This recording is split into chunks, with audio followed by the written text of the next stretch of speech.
नमस्ते। जब toxic word नहीं था ना, तब हम ये बोलते थे या फिर ये सीखने की कोशिश करते थे कि बुरे लोगों से कैसे डील करना चाहिए। पर आजकल ना ट्रेंडिंग वर्ड है टॉक्सिक। तो हम समझने की कोशिश करेंगे कि टॉक्सिक लोगों से कैसे डील करना चाहिए। अब ऐसे तो बुरे लोगों की या फिर बुरे इंसान की ना हर किसी के लिए अलग डेफिनेशन होती है, अपनी लाइफ के फेस के या फिर अपने अकॉर्डिंग, जिसके साथ हमारी बनती नहीं है, जिसके साथ हमें टाइम स्पेंड करना अच्छा नहीं लगता है, जिसने हमें बिट्रे किया होता है, जिसने हमारा ट्रस्ट तोड़ा होता है, जो हमसे जलता है, जो हमारी खुशियों में कभी खुश नहीं होता है, जो हमें ना हमेशा डीमोटिवेट करने की कोशिश करता है, जो हमारी बातें सुनना पसंद नहीं करता है, जो हमारी हंसी उड़ाता है, हमारी बुराई करता है, हमें बुली करता है, हमें अपने सपनों को लेके ये कहता है कि तुम्हारे सपने कभी पूरे हो नहीं पाएंगे, या फिर हम पे विश्वास करने की जगह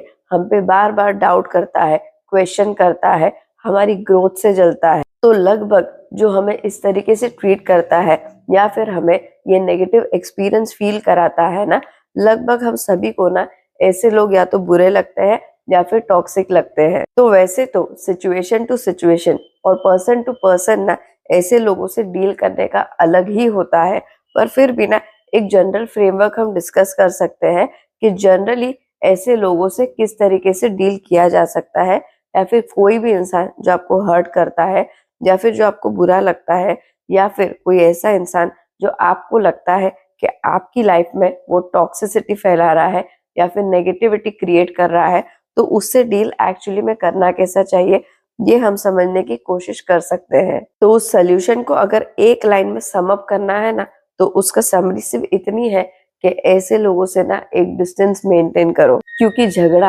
आर्ग्यूमेंट्स, दुश्मनी, इन सब से ना कुछ नहीं मिलता है। उल्टा फालतू में ऐसे लोगों की वजह से ना हम अपना और टाइम और एनर्जी ऐसे लोगों पे लगा लेते हैं, जिसकी वजह से हम अपनी लाइफ की पॉजिटिविटी से, हम अपनी लाइफ में जो अच्छे लोग होते हैं ना उन पे ध्यान नहीं देके ऐसे लोगों पे ज्यादा ध्यान देने लग जाते हैं जिनके बारे में हमें सोचना कम करना चाहिए। हम कहीं ना कहीं ये कोशिश करने लग जाते हैं कि हम ऐसे लोगों को कुछ प्रूव करें, हम उन्हें हर्ट करें, हम उन्हें दिखाएं कि वो जो हमारे बारे में सोचते हैं ना वो गलत है। हम कहीं ना कहीं उनसे बदला लेने की भी कोशिश करने के बारे में सोचने लगते हैं, जिससे उनका तो कुछ नहीं होता है पर हमारा नुकसान ही बढ़ जाता है। और कई बार ना एक छोटी सी बात ना बड़ी दुश्मनी में बदल जाती है। और पता है, मैं अपनी लाइफ में भी एक चीज को लेके बहुत क्लियर हूँ कि दोस्त बनाओ या ना बनाओ, पर लाइफ में ना दुश्मन कम बनाओ। इसलिए नहीं कि लोगों से डर के रहना चाहिए या फिर अगर किसी के साथ में दुश्मनी कर लोगे तो आपका नुकसान हो जाएगा,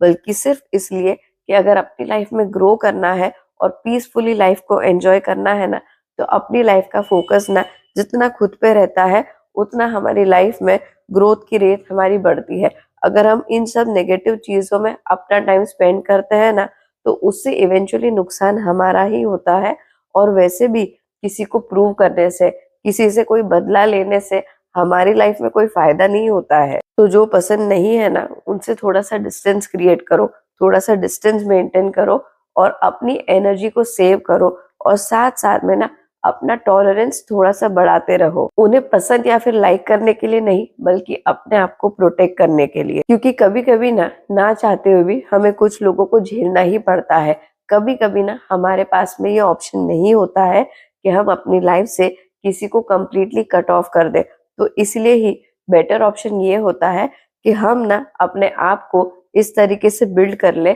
या फिर अपने आप को इतना स्ट्रॉन्ग कर ले कि इस तरीके के लोग ना हमको नेगेटिवली इम्पैक्ट ना कर पाए। और हाँ, एक और चीज है जो ऐसे टाइम में हेल्प करती है, वो है अपने लिए एक रिकवरी रिचुअल या फिर सिस्टम बनाना। जब भी ऐसे लोगों से आपको इंटरेक्ट करना पड़े किसी मजबूरी में या फिर किसी भी रीजन से, और उसके बाद में जब जब आपको नेगेटिविटी फील हो, जब जब आप हर्ट फील हो, तब तब ना अपने लिए एक पॉजिटिविटी का रिचुअल डिसाइड करो कि जब भी आप ऐसे लोगों के साथ में इंटरेक्ट करोगे ना, तो उसके बाद आप अपने आप को लाइट और पॉजिटिव फील कराने के लिए कोई ना कोई अपनी मनपसंद एक्टिविटी जरूर करोगे। फिर चाहे वो अपना पसंद का खाना खाना हो, कोई बुक पढ़नी हो, कोई शो देखना हो, एक वॉक पे जाना हो, किसी अच्छे फ्रेंड से बात करनी हो। पता है, इस तरह के मैकेनिज्म या फिर सिस्टम या फिर हैबिट डेवलप करना ना इसलिए जरूरी होता है क्योंकि हम जितना सोचते हैं ना, उससे ज्यादा हमारे आसपास के